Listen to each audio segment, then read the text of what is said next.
दोषैरेतहि कुलघ्नानां वर्णसंकरकारकहि उत्साद्यन्ते जातिधर्मः कुलधर्माश्च शाश्वतः।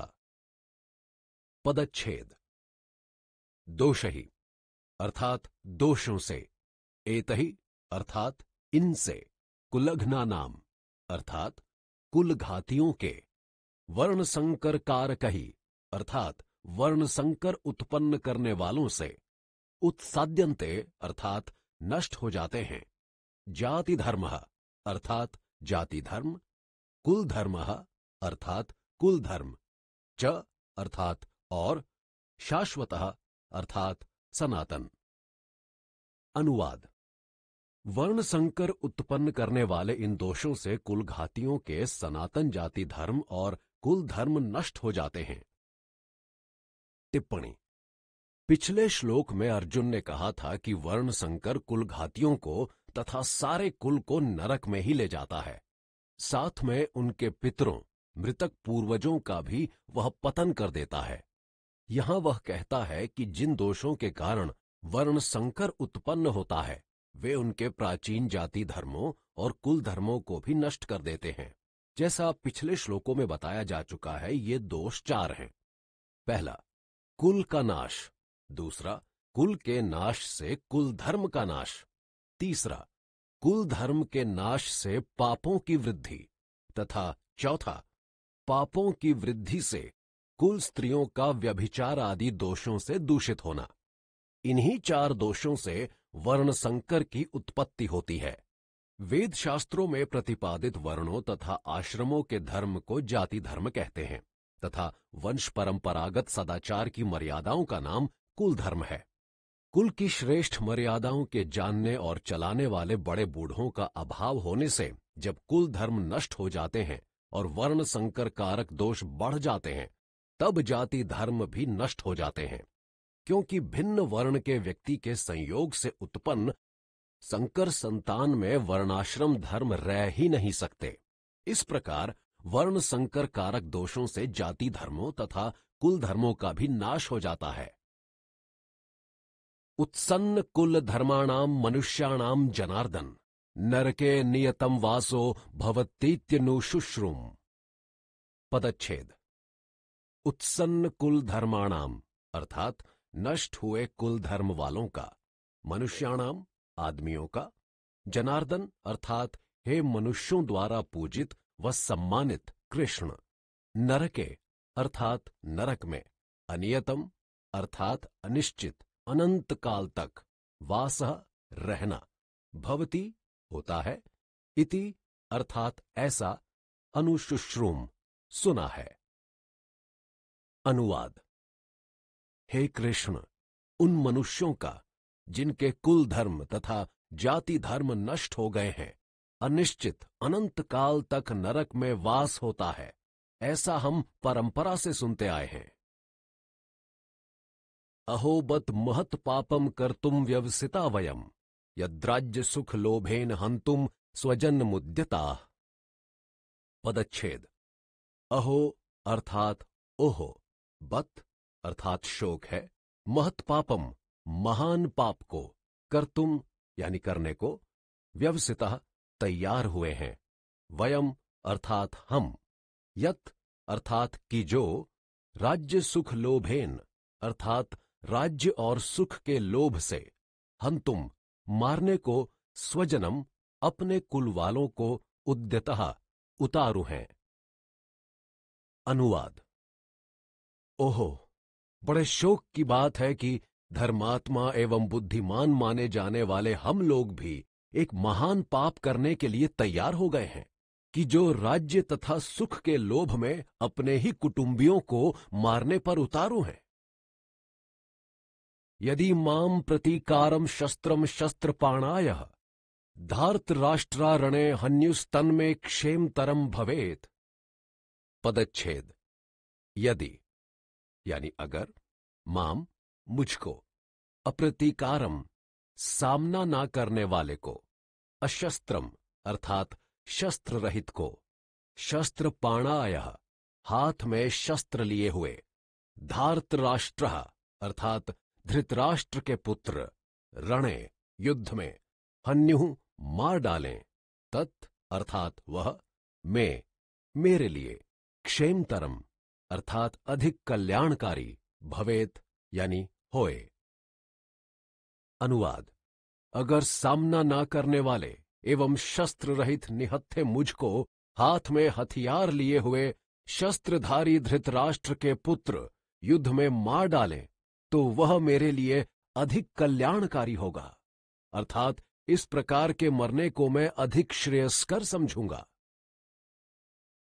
संजय उवाच एव मुक्तवार्जुनः संख्ये रथोपस्थ उपाविशत् विसृज्य सशरम चापम शोक संविघ्न मानसः।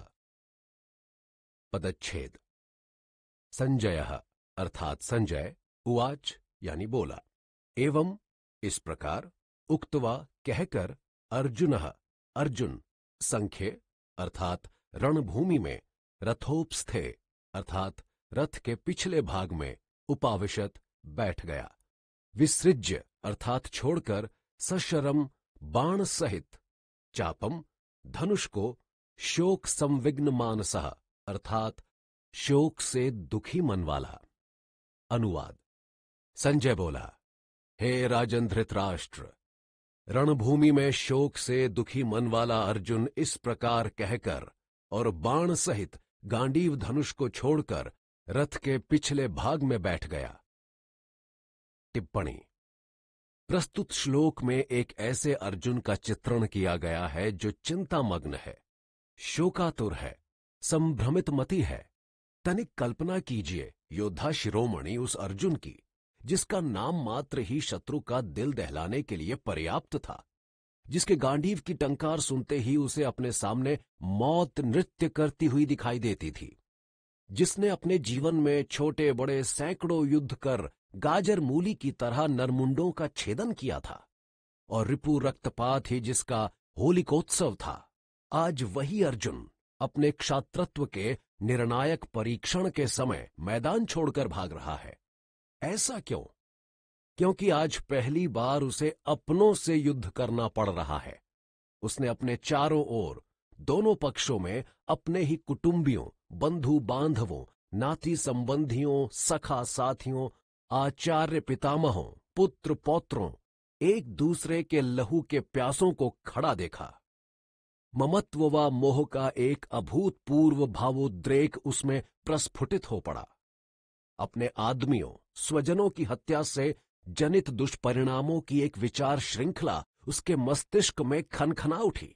उसने कृष्ण को बताया कि किस प्रकार स्वजन वध से कुल क्षय होगा, कुल क्षय से कुल धर्मों का नाश, उससे पापों का बाहुल्य, उसके कारण कुल स्त्रियों का दूषित, भ्रष्ट व व्यभिचारिणी हो जाना, उन द्वारा वर्ण संकर की उत्पत्ति, वर्ण संकर से नरक भोग एवं पितर पतन। ऐसा होने पर सनातन जाति धर्मों व कुल धर्मों का ह्रास और उसके फलस्वरूप अनंतकालीन नरकवास। कुल क्षय की इस विभीषिका से बचने के लिए अर्जुन ने प्रस्तावित युद्ध को यथासंभव प्रयासों से रोकना चाहा। उसके लिए वह अपना राज्य छोड़ने तथा अपने प्राणों की आहुति देने तक को भी तैयार हो गया, किंतु वह सब व्यर्थ था, क्योंकि अर्जुन भली भांति जानता था कि उस अकेले के युद्ध ना करने से वह रुकने वाला नहीं। सभी शांति प्रयत्न विफल हो चुके थे और दोनों ओर के निश्शेष सैन्यगण एक दूसरे को समाप्त करने पर बुरी तरह उतारू थे। उस अपरिहार्य स्थिति में अर्जुन को लगा जैसे उसके सारे मार्ग बंद हो गए हैं, चारों ओर अंधकार ही अंधकार है, अंग सर्वथा शिथिल पड़ गए हैं, मन संतुलन खो बैठा है, बुद्धि सकते में आ गई है, शरीर में कंप अर्थात कंपन और रोमांच हो रहा है, शस्त्र पकड़ने और खड़ा रहने तक की भी शक्ति चली गई है। सो चिंता, शोक तथा संभ्रांति में निमग्न वह अपने धनुष बाण छोड़कर रथ के पिछले भाग में चुपचाप बैठ जाता है। एक प्रतिमा बना हुआ वहां रणभूमि में वीरता, रौद्रता, क्षत्रता की नहीं, अपितु विवशता, विह्वलता, व्यामोह और विषाद की। ओम तत्सदिति श्रीमद्भगवत गीता सूपनिषत्सु ब्रह्म विद्यायाम योग शास्त्रे श्री कृष्णार्जुन संवादे अर्जुन विषाद योगो नाम प्रथमो अध्याय। गीता के प्रत्येक अध्याय की समाप्ति पर हम उपर्युक्त पुष्पिका पाएंगे, जिसमें इस अमर कृति के महात्म्य और प्रभाव को प्रकट किया गया है। इसका एक एक शब्द महत्वपूर्ण है। देखिए, ओम तत्सत भगवान के पवित्र नाम है। इति किसी विषय का समाप्ति सूचक एक अव्यय है।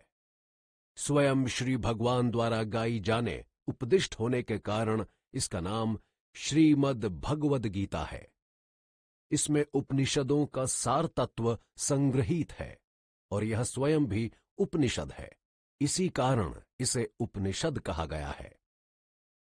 निर्गुण निराकार परमात्मा के परम तत्व का साक्षात्कार कराने वाली होने के कारण इसका नाम ब्रह्म विद्या है।